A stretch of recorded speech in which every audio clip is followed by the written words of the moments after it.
इतिहास में कई रानियां आईं और गईं, लेकिन एक रानी थी जिसकी खूबसूरती, बुद्धिमत्ता और साहस ने पूरी दुनिया को हैरान कर दिया। वह सिर्फ एक रानी नहीं थी, बल्कि मिस्र की आखिरी फराओ क्लियोपेट्रा वी थी। उसने अपने समय के सबसे शक्तिशाली पुरुषों को अपने साहस और दिमाग से प्रभावित किया, चाहे वह जूलियस सीजर हों या मार्क एंटनी। लेकिन उसकी कहानी सिर्फ प्रेम की नहीं, बल्कि राजनीति, विश्वासघात और एक दुखद अंत की भी है। जानिए कैसे क्लियोपेट्रा ने इतिहास की दिशा बदल दी और क्यों उसकी मौत आज भी रहस्य से घिरी हुई है। पूरा वीडियो देखें और डूब जाइए प्राचीन मिस्र की इस रोमांचक कहानी में।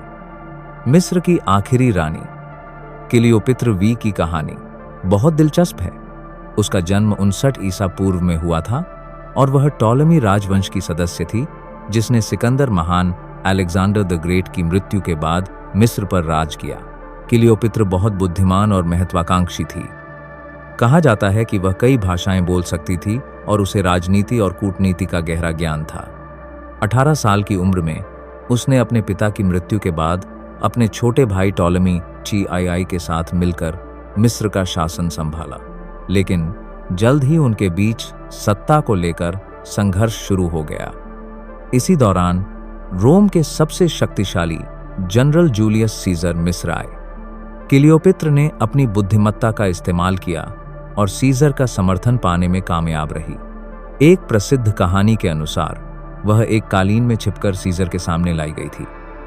सीजर उससे बहुत प्रभावित हुए और उन्होंने उसे मिस्र की एकमात्र शासक बना दिया।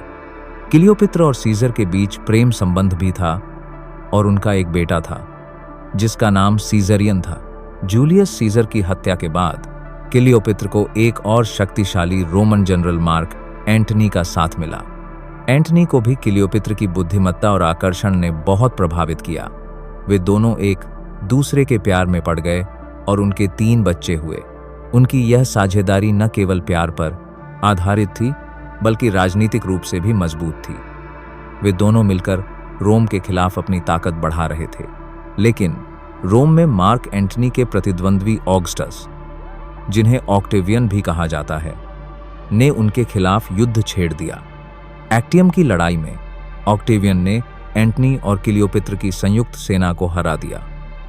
इस हार के बाद एंटनी ने आत्महत्या कर ली। एंटनी की मृत्यु के बाद क्लियोपेत्र को लगा कि उसकी हार निश्चित है। उसने ऑक्टेवियन के सामने झुकने के बजाय अपनी गरिमा बनाए रखने का फैसला किया। 30 ईसा पूर्व में उसने 29 वर्ष की आयु में आत्महत्या कर ली। किंवदंती है कि उसने एक विषैले सांप कोबरा से खुद को डसवाकर अपनी जान दे दी। क्लियोपेत्र की मृत्यु के साथ ही मिस्र में टॉलेमी राजवंश का अंत हो गया और मिस्र रोमन साम्राज्य का हिस्सा बन गया। क्लियोपेत्र एक ऐसी रानी थी जिसने न केवल अपनी सुंदरता, बल्कि अपनी बुद्धिमत्ता, ताकत और राजनीतिक समझ के लिए भी इतिहास में अपनी जगह बनाई। उसकी कहानी आज भी साहस और दुखद प्रेम की एक मिसाल है। क्लियोपेट्रा, वो रानी जिसने प्यार और राजनीति में इतिहास रचा।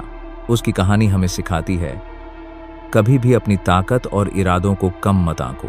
अगर आपको ये वीडियो पसंद आया हो तो अभी लाइक दबाएं, सब्सक्राइब करें और बेल आइकन दबाकर अगली रोमांचक कहानी सबसे पहले पाएं।